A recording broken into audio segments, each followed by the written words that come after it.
Bonjour. Alors, regardez, on continue. Alors donc, c'est quoi la vie intérieure, Rabbi Yosef? Est-ce que vous avez une idée?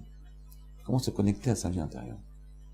Alors on va avancer, on va commencer, je vais vous donner un peu de Homer pour pouvoir, parce que sinon vous allez me dire, bon, mais de quoi il parle? Regardez. Avant lui, il dit comme ça. Il dit, En lecha, regardez. Il dit donc que le Hani, il est différent de toutes les, le moi de l'homme, il est différencié des midot, de l'imaginaire et du pouvoir des passions. Il dit maintenant, comment on arrive à ce moi? Est-ce que vous avez une idée? C'est quoi ce moi?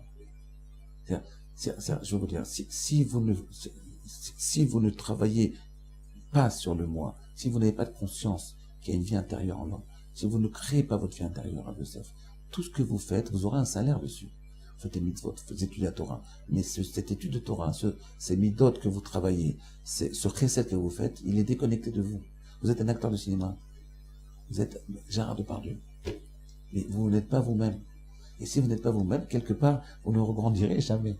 Ça ne marchera pas. Mais sûr, vous aurez un salaire de ça, parce que vous le faites, votre corps, il fait ça. Mais regardez, je vais vous donner un exemple. Vous savez pourquoi il y a eu des réunions dernièrement, on m'appelle très souvent pour ce genre de problème. Il y a beaucoup de familles qui quittent la France, qui viennent en Israël. Je comprends, vu la situation en France actuellement, c'est difficile.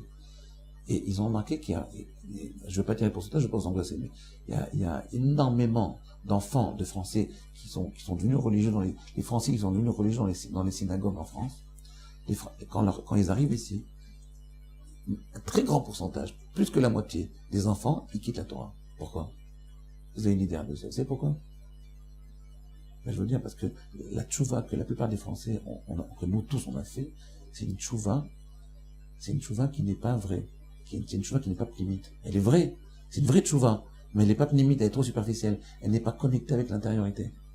Quand c'est connecté avec l'intériorité, les enfants, ils restent. Quand vous voyez qu'un enfant, il ne reste pas, c'est que la tchouva du père ou de la mère, c'est une tchouva qui était trop superficielle. Elle s'est fait trop sur des schémas sociaux. Elle n'est pas connectée avec l'intériorité. Ce que je dis là, c'est pas être très orthodoxe. Et si à l'intérieur, tu le sens pas. C'est pas d'avoir une allure très orthodoxe. Si à l'intérieur, tu le sens pas. C'est beaucoup plus profond que ça. Il faut que ce que tu fasses corresponde à une intériorité. Il faut que ça corresponde à quelque chose qui est en toi. Si ça correspond pas à quelque chose en toi, tu ne peux pas grandir. Tu ne grandis pas. Donc ça passera pas chez les enfants. Vous comprenez, Rabbi Yosef? C'est très important cette histoire-là. On va essayer de comprendre. C'est quoi? Avant de voir comment se connecter. Donc il y a deux étapes. Première étape, c'est quel est le moi. Deuxième étape, comment se connecter. Alors on va d'abord définir le moi. Donc avant lui, il continue. Donc vous voyez, en 3 cours, j'ai lu 2 lignes. Maintenant on va lire encore pour les 3 prochains cours, encore 3 lignes. Regardez bien. Il dit comme ça. En lecha mila, shanu marbim kolkar lishtamesh ba, b'mshech hayom mila azo. Il n'y a aucun mot qu'on utilise autant que le mot ani. Et alors il essaie de ne pas le dire. Il disait jamais je. Les dernières années. Donc il y a un mot qu'on utilise tout le temps. Maintenant lui il te dit, avant lui il parle à celui qui lui dit, il dit Atakore shorot ailo. Toi qui lis ces lignes-là. Enecha adam mevoga. Tu es maintenant un homme assez âgé. Bon, âgé, ça, tu as 20 ans, 30 ans, 40 ans, 60 ans, 80 ans. Azocher ata et shnotra rishonot. Est-ce que tu te rappelles la première fois que tu as dit Ani? Est-ce que tu te rappelles la première fois que tu as dit Ani, qu'est-ce que tu ressentais exactement? La première fois que tu as dit j'ai faim. Je veux papa. Je veux maman. Rappelle-toi, la première fois que tu as dit Ani, les premières fois. Ensuite, vous vous rappelez à Rabbi Yosef, vous vous rappelez pas. Non. Mais vous vous rappelez à 4-5 ans. Pas à 2 ans, mais à 4-5 ans, vous vous rappelez. Vous vous rappelez qu'il y avait une sensation particulière quand vous disiez je. Vous sentiez une certaine intimité dans le je que vous disiez.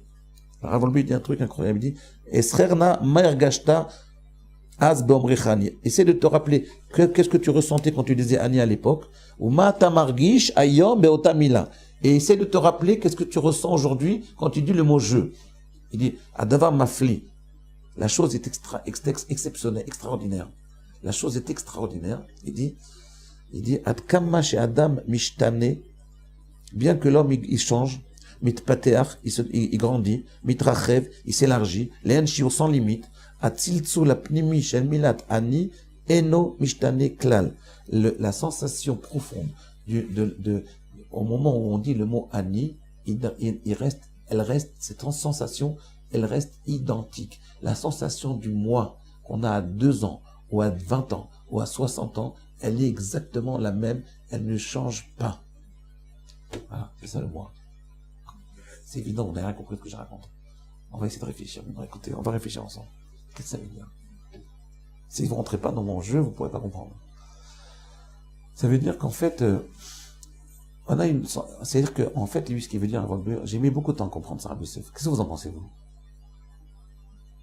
Moi, j'ai mis du temps à comprendre ça. Je vais vous dire ce que j'ai compris dernièrement. En fait, ça veut dire qu'il y a une sensation intime du moi qui est très profonde et qui est encore plus profonde que tous les acquis qu'on a pu acquérir au fur et à mesure de notre vie, au fur et à mesure de nos expériences de vie. On a acquis énormément de choses. Mais ça reste quand même, ces acquis, c'est des greffes sur le moi. C'est pas le moi. Ça donne de la substance au moi, mais c'est pas le moi profond.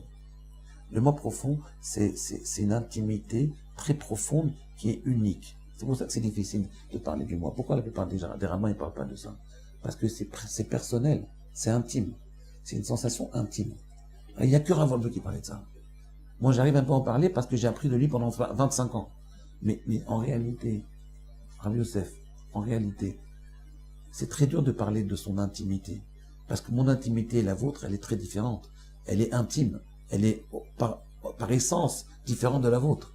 C'est quand vous arrivez à prendre conscience de votre intimité, à ce moment-là, tout ce que vous faites comme travail, ça se connecte à votre intimité. C'est-à-dire, qu'est-ce que je dis maintenant? Je dis un grand chidouche, Youssef. C'est ce que je dis. Je dis, en fait, comment on fait pour avoir une vie intérieure? D'abord, il faut s'arrêter de courir. Il faut s'arrêter. Vous voyez? Quand vous arrêtez de courir, alors à ce moment-là, essayez de prendre conscience de votre moi. N'ayez pas honte de vous. N'ayez pas honte de votre moi. Je vois des gens, par exemple, ils changent leur nom pour avoir un nom moins sfarad. C'est l'antithèse de ce que je dis.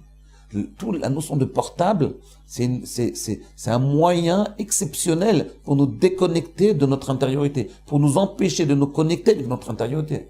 Donc, arrêtez tout ça, quelques minutes, et essayez de prendre conscience de ce qu'il dit là, le tilsul pnimi, de cette sensation intime de votre être, de votre identité propre et personnelle, qui est vous-même, sans les schémas sociaux. Tous les schémas sociaux, tous les enseignements que vous avez reçus, toute la Torah que vous avez reçue, quelque part, elle est encore superficielle par rapport à votre intimité. Donc vous ne pouvez pas connecter toute cette Torah à votre intimité si vous n'avez pas conscience de votre intimité. Mais la première chose qu'il faut faire, c'est s'arrêter et prendre conscience de son intimité. Ça, c'est un travail. Je vais vous dire quelque chose. Écoutez bien ce que je vais vous dire.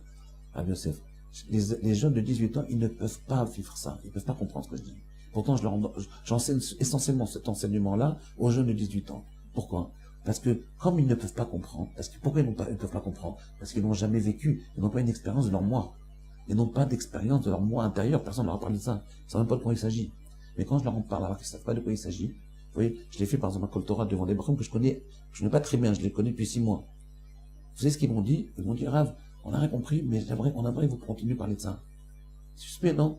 Et une fois, ils m'ont dit, 2-3 m'ont dit ça. Ils m'ont dit, Rav, vous pourriez continuer de parler de ça aux prochains cours, les prochains cours. Pas le prochain cours, dans les prochains cours. Je dis, mais vous n'avez rien compris. Il m'a dit, c'est pas grave. Oui, il y a un défi. Il m'a dit, mais c'est quoi l'intériorité? C'est être brisker ou être ponivitcher? C'est ça? Non. C'est tout ce qu'ils connaissent. Ils connaissent que ça. Mais non, c'est pas ça. C'est pas ça du tout. C'est pas être parisien ou être marseillais. C'est pas être kantien ou être nietzschéen. Oui, ça n'a aucun rapport. Ça encore, ça c'est des enveloppes, ça. Donc vous voyez, l'intériorité, on ne sait tellement pas de quoi il s'agit, notre intimité intérieure, qu'on ne peut même pas l'exprimer, parce qu'on exprime par une expérience qui est beaucoup plus superficielle. C'est pas mon moi. Arrêtez-vous, prenez conscience. On peut y arriver. Quand je fais ça, je dis ça à mes élèves, je leur dis, prenez conscience de votre moi, même s'ils n'en ont pas du tout conscience. Eh bien, les jeunes, ils le font. Les gens plus âgés, ils le font moins, parce qu'ils ont peur de ça. Ça leur fait peur. Les gens jeunes, quand ils entendent cet enseignement, eh bien, après, ils sont à la recherche de leur intériorité. Et là, ils grandissent. Ça leur fait un bien fou. Ils comprennent, ils arrivent à, pour la première fois de leur vie, avoir une conscience de leur intériorité. Ça a le plaisir. C'est un vrai plaisir qu'il y a là-dedans. À demain.